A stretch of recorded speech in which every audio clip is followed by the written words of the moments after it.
Hello everyone, this is Pinky Meena. I'm BTech graduated from NIT Warangal and today we are going to start sequence and series का हमारा first topic है arithmetic progression, okay, जिसे हम AP भी बोलते हैं, okay. So start करते हैं। अर्थमेटिक प्रोग्रेशन जिसे हम शॉर्ट फॉर्म में बोल देते हैं एपी,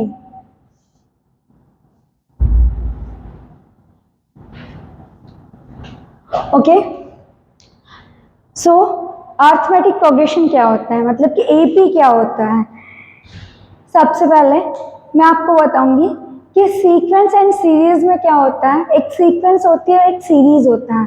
तो सीक्वेंस उसे बोलते हैं जब कोई भी नंबर्स अरेंज हो, ठीक है, arrangement of a numbers in some logical pattern, मतलब जहाँ पे कोई लॉजिकल पैटर्न यूज हो रहा हो कि हम नेक्स्ट मैं अगर आपको 3 या 4 नंबर्स दे दूँ तो आप नेक्स्ट नंबर फाइंड आउट कर सको, ऐसा कोई लॉजिकल पैटर्न हो, उसे हम बोलते हैं सीक्वेंस, ठीक है। और अगर उन्हीं सबको सम कर दिया जाता है तो उसे बोला जाता है सीरीज, ठीक है। तो पहले मैं आपको सीक्वेंस एंड सीरीज का थोड़ा सा आइडिया दे देती हूँ कि सीक्वेंस एंड सीरीज क्या होता है, ठीक है।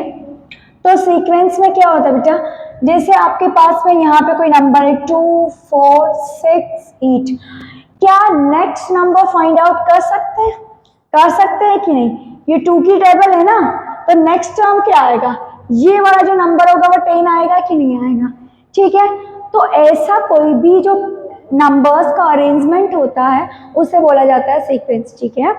और सीरीज क्या होता है? सीरीज होता है कि अगर इन्हीं नंबर्स को सीक्वेंस में जितने भी नंबर्स, अगर इन्हीं नंबर्स को तुम सम कर देते हो, ठीक है, तो ये बन जाता है हमारे पास में सीरीज, ठीक है। सीक्वेंस एंड सीरीज का फंडा एकदम क्लियर। अब हम पढ़ेंगे अर्थमेटिक प्रोग्रेशन कि अर्थमेटिक प्रोग्रेशन क्या होता है। अर्थमेटिक प्रोग्रेशन में क्या होता है ना कि कोई भी नंबर्स है आपके पास में, ठीक है। एपी में क्या होता है, कोई भी नंबर्स है 1 2 3 4 5, अगर इनके बीच का जो डिफरेंस होता है, ठीक है, कोई भी 2 कॉन्सेक्यूटिव नंबर्स के बीच का जो डिफरेंस होता है अगर वो सेम आता है तो उसे बोला जाता है अर्थमेटिक प्रोग्रेशन, ठीक है। यहाँ पे देखो, अगर आप कोई भी प्रीवियस नंबर पर +1 करोगे तो आपको नेक्स्ट नंबर मिल जाएगा, ठीक है, तो उसे बोला जाता है अर्थमेटिक प्रोग्रेशन। तो ये हमारी अर्थमेटिक प्रोग्रेशन हो गई, ठीक है।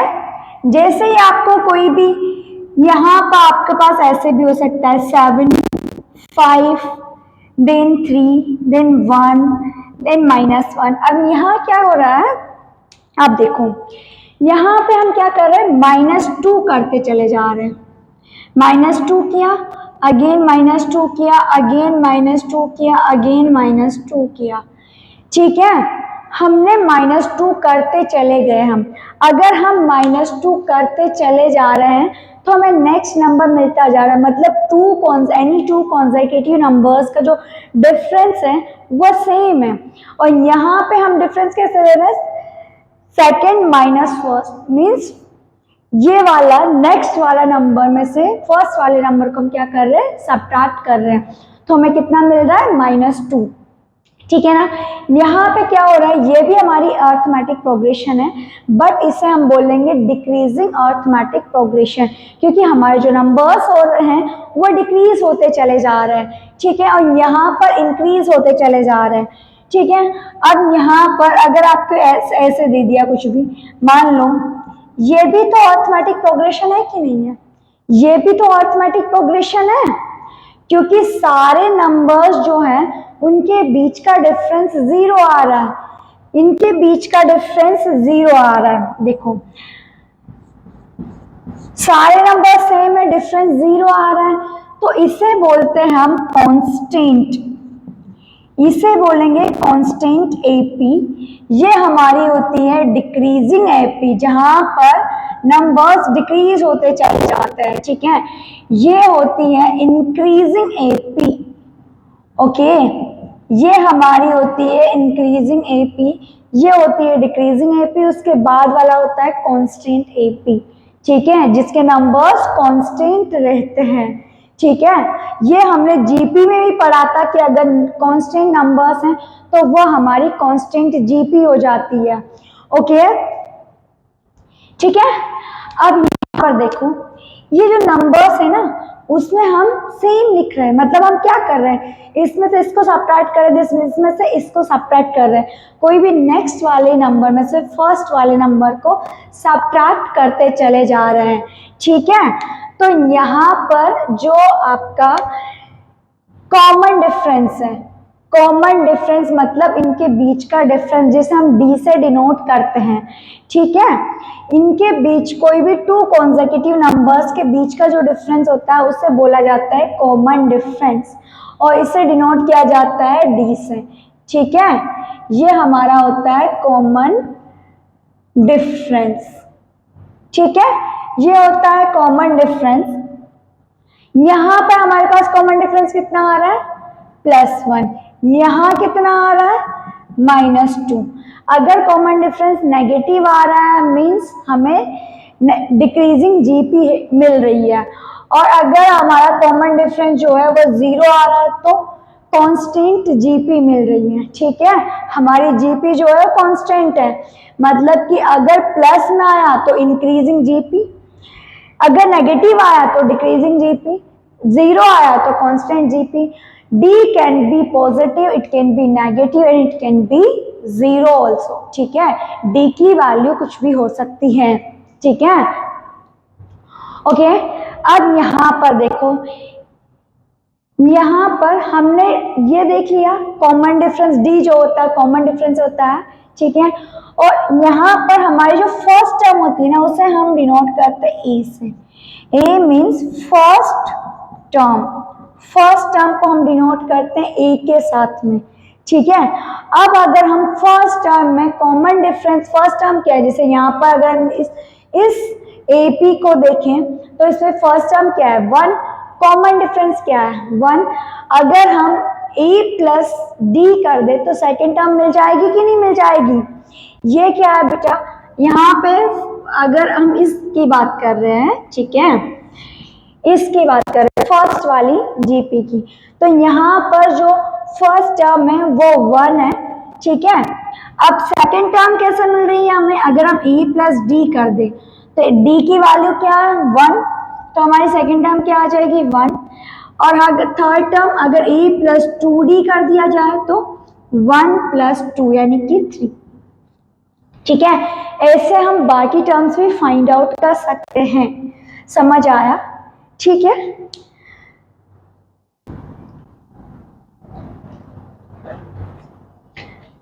अब देखो आपको बोल दिया जाता है कि आपको एपी की 5th टर्म फाइंड आउट करनी है, 7th टर्म फाइंड आउट करनी है, 20th टर्म फाइंड आउट करनी है, तो आप कैसे करोगे? आपके पास एक स्टैंडर्ड फॉर्मूला होना चाहिए ना, तो आप उसको यूज करके डायरेक्ट वैल्यू निकाल सको। आप ऐसे थोड़ी ना करने बैठोगे कि कॉमन डिफरेंस 8 की आप 20 टाइम्स 8 करते चले गए। अगर 100 टाइम्स होगा तो 100 टाइम्स थोड़ी ना ऐड करने बैठेंगे, इतना टाइम हमारे पास नहीं होता ना, तो उसके लिए हमारे पास एक स्टैंडर्ड फॉर्मूला होना चाहिए ना, तो वो स्टैंडर्ड फॉर्मूला आएगा कैसे ये देखते हैं। ठीक है, अब यहाँ पे देखो हमने अरिथमेटिक प्रोग्रेशन की फर्स्ट टर्म ले ली ए, सेकेंड टर्म क्या आ जाएगी a plus D, a plus 2d, third term आ जाएगी a plus 3d, fourth term a plus 4d। ठीक है, अब यहाँ पर देखो ऐसे ही nth टर्म कितनी आ जाएगी, first term plus nth term के, देखो फर्स्ट टर्म पे क्या है ओनली a है, d नहीं है। ठीक है, सेकेंड टर्म पे a प्लस डी है, मतलब ये क्या है हमारे पास में फर्स्ट टर्म, ये है सेकेंड टर्म, ये है third term, this is fourth term, this is fifth term. अगर हमें nth टर्म लिखनी है तो क्या आएगा, देखो 2 माइनस 1 करेंगे तो d आ जाएगा, 3 माइनस 1 करेंगे तो 2d आएगा, 4 माइनस 1 करेंगे तो 3 आ जाएगा कि नहीं। वैसे ही यहाँ हम क्या कर सकते हैं n minus 1 multiply by D, ये कर सकते हैं कि नहीं। तो अब हमारे पास में nth टर्म, ठीक है, कितनी आ जाएगी a plus n minus 1 multiply by D, ये हमारे पास आ जाएगी nth टर्म, ठीक है। तो अगर हमें कोई भी किसी भी AP की nth टर्म निकालनी है तो हम इस टाइप से निकाल सकते हैं। इसी को हम जनरल टर्म भी बोलते हैं। जनरल टर्म भी हमारी यही होती है, ठीक है। जनरल टर्म आप बोल लो, या फिर आप इसे लास्ट टर्म भी बोलते हैं। लास्ट टर्म मतलब कि L, ठीक है। L से हमने डिनोट कर दिया कि L is equal to general term या लास्ट टर्म, nth टर्म, सब यही है हमारा, ठीक है, सब यही है। तो ये फॉर्मूला आप नोट डाउन कर ले, ठीक है। अब अगर आपके पास में अरिथमेटिक प्रोग्रेशन है, आपको दी हुई है, एक AP दी हुई है, और AP कैसे आप डिसाइड करोगे कि वो AP है कि नहीं? अगर उनका कॉमन डिफरेंस जो है ना, कॉन्सेक्यूटिव नंबर्स का जो डिफरेंस है वो अगर सेम आ रहा है ना बेटा, तो मतलब कि वो आपकी एक AP है, समझ आया। उसके बाद आपको फर्स्ट टर्म दी होगी, आप फर्स्ट टर्म आप निकाल लेंगे, दी होगी ना ऑब्वियसली। अगर आपको कोई भी AP दी हुई है, D दिया होगा, nth टर्म, आपको nth टर्म की जगह 20th टर्म पूछेंगे, 5th टर्म पूछेंगे, क्या करोगे?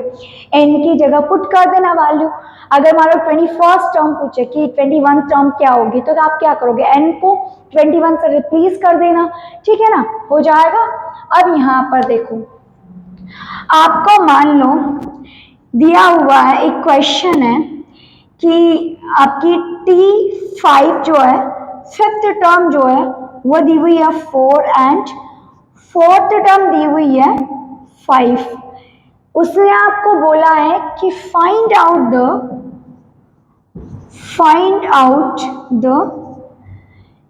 T9th टर्म, ठीक है। T9th टर्म आपको फाइंड आउट करनी है, तो आप कैसे करोगे? ठीक है ना, आप कैसे करोगे? देखो, T5 कितना हो जाएगा बेटा? फर्स्ट टर्म प्लस n की जगह देखो, यहाँ n था तो मैं n-1 लिए, यहाँ 5 है तो 5 माइनस 1 4 आ जाएगा। 4D इज इक्वल टू कितना दिया हुआ है हमें? 4। एक इक्वेशन ये हो गई हमारे पास। T4 इज इक्वल टू कितना दिया हुआ है? अगेन कैसे लिखेंगे हम? A प्लस 3D आएगा, अगेन 4 माइनस 1 करोगे 3D आ जाएगा, इज इक्वल टू 5। ये हमारा सेकंड क्वेश्चन हो गया, तो एक सेकंड इक्वेशन हो गई। अब देखो, इसमें से इसको सब्ट्रैक्ट करो, सब्ट्रैक्ट करोगे बेटा तो क्या होगा? ये माइनस, ये माइनस, ये माइनस, ये कैंसिल हो जाएगा, ये बचेगा D और ये आ जाएगा -1, यानी कि D की वैल्यू आ जाएगी -1। अब D को किसी भी एक इक्वेशन में पुट कर दो, मान लो आपने फर्स्ट इक्वेशन में पुट कर दिया D को, तो E प्लस 4, D की जगह लिखो -1 इज इक्वल टू 4, ठीक है। A minus 4 is equal to 4, तो यहाँ पे 4 इधर जाएगा तो 4 प्लस 4 हो जाएगा, तो A की वैल्यू आ जाएगी 8, ठीक है। A की वैल्यू कितनी आ गई हमारे पास? 8, और D की वैल्यू कितनी आ गई? -1 आ गई, ठीक है। अब हमें क्या फाइंड आउट करना है? T9 क्या होता है? A plus 8 times of D आएगा कि नहीं आएगा? T9 इज इक्वल टू कितना आ रहा है? A की वैल्यू कितनी है? 8 है, प्लस 8, D की वैल्यू कितनी है? -1। T9 कितना आ जा रहा है? 0 आ जा रहा है, ठीक है। अब इसका एक शॉर्टकट बताती हूँ मैं आपको, ठीक है। ये आपको याद करने की भी जरूरत नहीं है बेटा, ठीक है। ये इस टाइप से, ये तो बड़ा लंबा प्रोसेस हो गया कि आप इन दोनों की इक्वेशन निकालो, फिर D की वैल्यू निकालो, फिर 8 की A की वैल्यू निकालो, फिर इस पर पुट करो, ठीक है ना। ये टाइम कंज्यूमिंग है। अगर आपको अपना टाइम सेव करना है तो एक चीज याद रखो, अगर आपके पास में Tm is equal to n है and Tn is equal to m है, ओके। अगर आपको ये दिया हुआ है तो आपके पास में Tm प्लस n जो आएगा ना, ऑल इट विल ऑलवेज 0, ठीक है। ये हमेशा 0 निकल के आएगा, ये याद रखें, ठीक है। ये आपका एक फॉर्मूला टाइप आप याद रखो, ठीक है। अब यहाँ पे देखो, ये 5 है, ये 4 है, ठीक है। तो T, अब यहाँ पे क्या दिया हुआ है? 4 प्लस 5, 9 दिया हुआ है ना, ये 9 है ना, तो इसकी वैल्यू डायरेक्टली 0 आएगी। दैट्स इट, कुछ नहीं करना है, सिर्फ इतना देखना है। ये 5, ये 4, ये इसका ऑपोजिट है, ठीक है, ये दोनों उल्टा पुल्टा है कि नहीं है, दोनों एक दूसरे का उल्टा पुल्टा है, तो क्या करोगे, दोनों को सम कर, अगर पूछा है इन दोनों टर्म्स के सम, ये टी नाइन्थ टर्म पूछी है, ठीक है, यानी कि 5 + 4, तो आप क्या करोगे, सीधा बोलो ये 0 होगा, दैट्स इट, 0 ही आएगा उसका आंसर, ठीक है, हमें कैलकुलेशन करनी है नहीं जेई के लिए, ठीक है ना, सीधा ऑप्शन देखो, ठीक है, और टिक मारो। और अगर आपको T8 कुछ और टर्म पूछी जाती है, मान लो T8 टर्म पूछी जा रही है, ठीक है, T7 करके ऐसे कुछ भी वैल्यू पूछी जा रही है, तो आप क्या करोगे, अगेन m + n - r, ठीक है, आप करोगे m + n - r, ये इसका आंसर होगा, ठीक है। सपोज करो यहाँ पे आपको एक और टर्म पूछी जाती है T7, ठीक है ना, कि find out the T9th and T7th term, तो T7th टर्म कैसे फाइंड आउट करोगे बेटा, T7 = ये कितना है, m की वैल्यू कितनी है, 4 ले लो या 5 ले लो, 4 + 5 - 7, यहाँ क्या करोगे 7 लिखोगे, -r है ना तो -7 लिखो, ये कितना आएगा 2, ठीक है, तो 7th टर्म आ जाएगी 2, अगेन ये आपका एक अनदर शॉर्टकट मेथड है, ठीक है, ये आपका शॉर्ट ट्रिक है, ये भी आप ऐसे कर सकते हो, ठीक है ना। अगर कोई और टर्म पूछी है तो आप -r कर दो, दैट्स इट। अब अगर आप इसे प्रॉपर मेथड से करोगे तब भी आंसर वही आना है, ठीक है ना, अगर आपका भरोसा नहीं होता है, ठीक है, मैं करके आपको बता देती हूँ, ठीक है, यहाँ पे कर लेते हैं। T7 पूछा है, T7 क्या होगा, a + 6 टाइम्स ऑफ d होगा, ठीक है ना। T7 a की वैल्यू कितनी आ रही थी 8 + 6, d की वैल्यू कितनी आ रही थी -1, तो T7 कितना हो जाए 8 - 6, T7 की वैल्यू कितनी आ जाएगी 2 आ जाएगी, हमारी यहाँ से भी तो यही आ रही थी, यही आ रही थी कि नहीं, ठीक है ना, अगर यही आ रही थी तो हम डायरेक्टली शॉर्टकट लगाएंगे ना, हम इतना बड़ा मेथड क्यों यूज करेंगे, ठीक है, जब हमें शॉर्टकट आता है तो हम शॉर्टकट यूज करेंगे, ठीक है।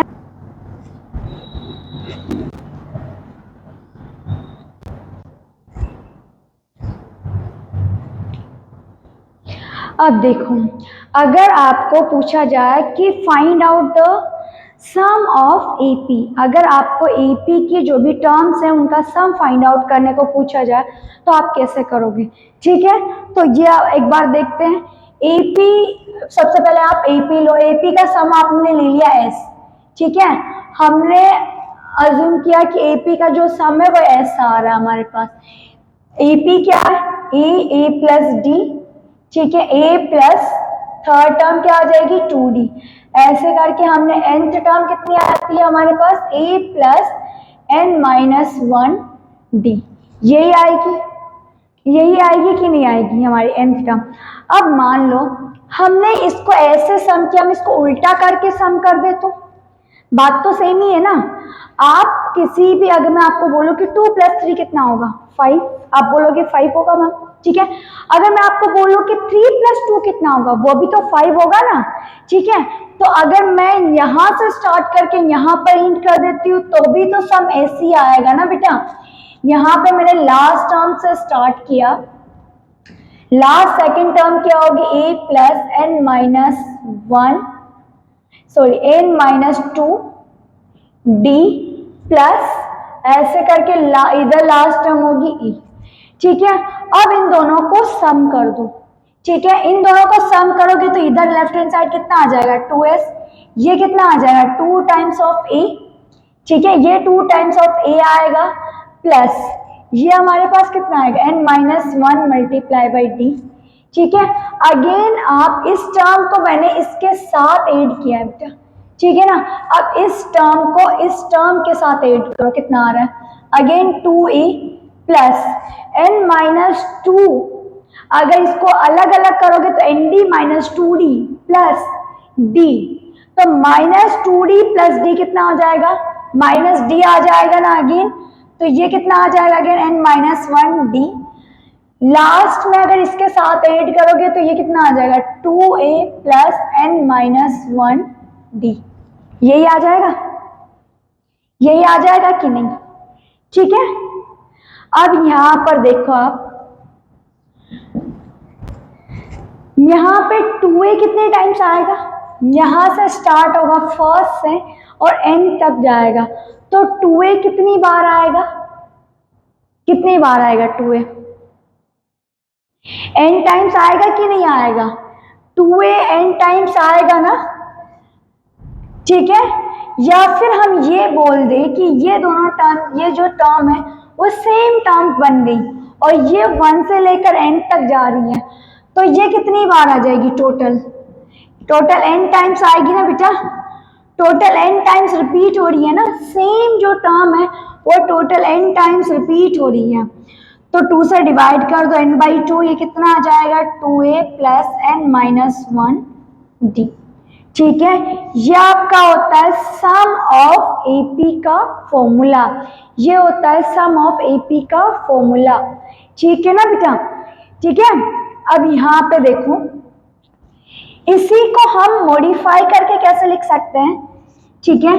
मान लो आपने इसको लिख दिया, इसको अलग अलग कर दिया कि a प्लस ए कर दिया, a plus A plus n minus 1 multiply by T, ये हमारी लास्ट टर्म होती है कि नहीं, और लास्ट टर्म को हम क्या लिख देते हैं, एल लिख देते हैं ना, लास्ट टर्म को हम क्या लिखते हैं, एल। तो आप इसे ऐसे भी कर सकते हैं कि अगर आपको first term and last term given है तो first term plus last term multiply by number of terms divided by 2, ये भी आपका सम ऑफ एपी का फॉर्मूला हो जाएगा, ठीक है ना। अब मान लो जैसे मैंने आपको कॉन्सेक्यूटिव नंबर्स दे दिए, ठीक है, कि find out the sum of consecutive numbers या फिर n natural numbers, last number जो है वो एन ले लिया मैंने, अब इसका सम फाइंड आउट करना है, तो इसका सम कैसे फाइंड आउट करोगे आप, ठीक है, सम फाइंड आउट करना है आपको, क्या करोगे, नंबर ऑफ टर्म्स कितनी n divided by 2, first term कितनी है 1, लास्ट टर्म क्या है n, अब आपको डी कॉमन डिफरेंस या फर्स्ट टर्म कुछ भी लेने की जरूरत नहीं है, फर्स्ट टर्म लिखो प्लस लास्ट टर्म, अगर आपको पता है तो लास्ट टर्म लिखो, first term multiply by last plus first term plus last term multiply by n by 2, number of terms divided by 2, ठीक है। अब ये कितना हो जाएगा n प्लस 1 डिवाइडेड बाई 2, यही आ जाएगा कि नहीं आ जाएगा, यही आ जाएगा हमारे पास में, ठीक है। इसी टाइप से अगर आपको लास्ट टर्म नहीं दी है तो आप फाइंड आउट कर सकते हो, तो भी देखो अगर मैं आपको बोल दूं कि आपको एक एपी दी हुई है 5, 10, 15, इसकी आपको 20th टर्म फाइंड आउट करनी है, फाइंड आउट 20th टर्म, अच्छा find out the sum of, अच्छा यहाँ पे लिखो find out the sum of 20 terms, find out sum of 20 terms, 20 terms का सम फाइंड आउट करना है आपको, ठीक है, 20 टर्म नहीं फाइंड आउट करनी, कैसे फाइंड आउट करोगे, अगेन 20 टर्म्स है तो 20 n को लोगे आप 20 डिवाइडेड बाई 2, n हमारे पास 20 है ना, मल्टीप्लाई बाई, यहाँ क्या करेंगे 2 टाइम्स, हमें लास्ट टर्म नहीं पता है बेटा, तो हम क्या करेंगे 20 टर्म नहीं पता है हमें क्या करेंगे 2 multiply by first term, 2 times of first term plus 20 minus 1 यानी कि 19 मल्टीप्लाई बाई, कॉमन डिफरेंस कितना है 5 है ना, मल्टीप्लाई बाई 5 कर दो। अब एक काम कर सकते हैं आप, डायरेक्टली यहाँ से 5 को कॉमन ले लो, मल्टीप्लाई करने की जरूरत नहीं है, डायरेक्टली 5 को कॉमन लो, 5 को कॉमन लोगे तो ये हो जाएगा 20 मल्टीप्लाई बाई 5 डिवाइडेड बाई 2, यहाँ कितना हो जाएगा, यहाँ बचेगा 2, इधर बचेगा 9, ठीक है, ये हो जाएगा 21, तो यहाँ 2 से डिवाइड करोगे ये आ जाएगा 10, 20 को 2 से डिवाइड करोगे तो 10 आएगा, मल्टीप्लाई बाई 5 मल्टीप्लाई बाई क्या आएगा 21, तो इसको मल्टीप्लाई करोगे आप, ये आ जाएगा 5